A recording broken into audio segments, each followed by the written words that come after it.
Abu Dhabi के आसमान में 3 ड्रोन दिखे। 2 ड्रोन को यूएई के डिफेंस सिस्टम ने ढेर कर दिया, लेकिन तीसरा ड्रोन फट गया। ये ड्रोन धमाका बराकाह परमाणु प्लांट पर हुआ। धमाके के बाद एटमी सेंटर के बिजली जनरेटर में आग लगी। संयुक्त अरब अमीरात के एटमी सेंटर को किसने दहलाया?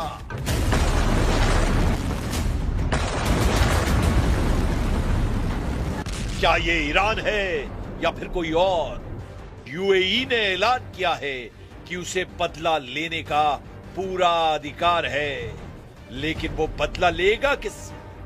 क्योंकि हमला किसने किया है इसकी कोई जानकारी अब तक नहीं दी गई है, मगर शक सिर्फ ईरान पर है, क्योंकि ईरान ने अमेरिका इजराइल के बाद सबसे ज्यादा यूएई को पीटा है।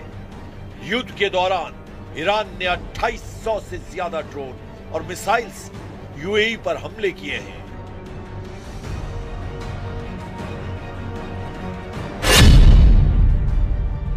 ऐसे में सवाल है कि क्या अमेरिका से पहले ईरान ने शुरू कर दिया सेकेंड राउंड युद्ध? सुपर पावर को ओमान सागर में पीटेगा रेवोल्यूशनरी कमांडर रेजाई।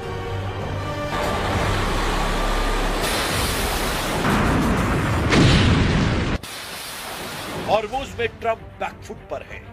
ईरान में ट्रंप का कोई दांव नहीं चल रहा।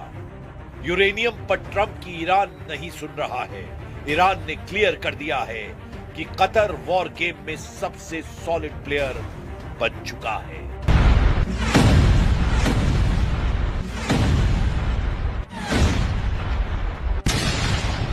लेकिन होगा वही जो सुप्रीम लीडर मुस्तबा चाहते हैं। ईरान ने अपनी प्लानिंग तेज कर दी है। ईरान कई मोर्चे पर हमले शुरू कर चुका है।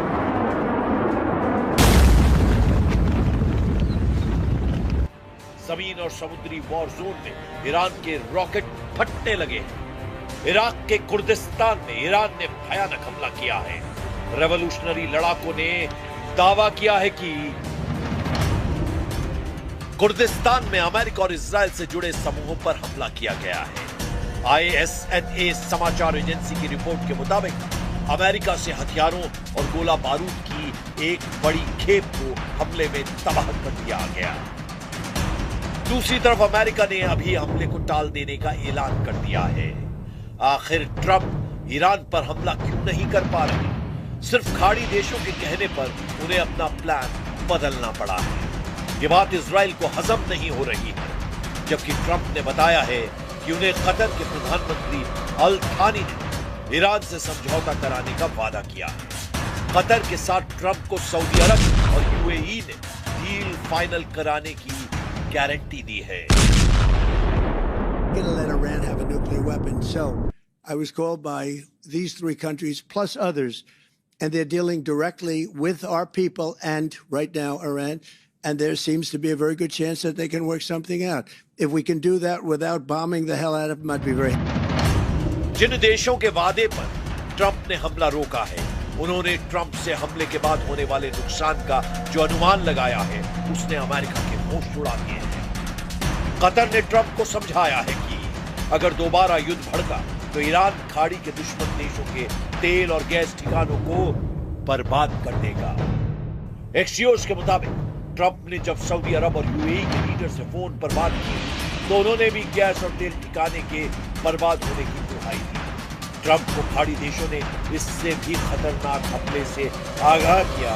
वो अमेरिका सैन्य अड्डों से जुड़ा है, जिसमें कहा गया है कि ईरान इस बार सभी यूएस बेस को टारगेट पर ले चुका है। ईरान की तरफ से यह साफ कहा गया है कि खाड़ी देशों को वो दुश्मन नहीं मानता, लेकिन अमेरिका इजराइल की मदद करने वालों को बराबर सजा दी जाएगी।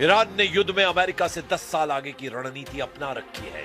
ईरान के कट्टर लड़ाके हथियारों से नहीं, अपनी सूझबूझ से बाजी जीतने के करीब पहुंच गए हैं। ईरान ने ट्रंप को अपनी 5 शर्तें बताई हैं, जिनमें ईरान ने मांग की है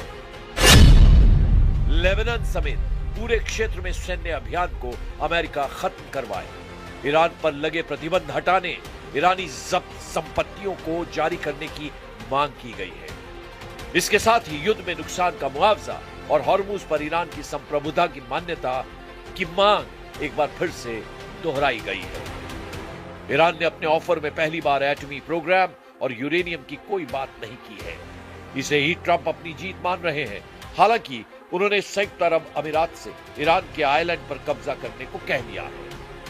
द टेलीग्राफ की रिपोर्ट के मुताबिक ट्रंप ने यूएई को ईरान युद्ध में सीधे तौर पर शामिल होने के लिए उकसाया है।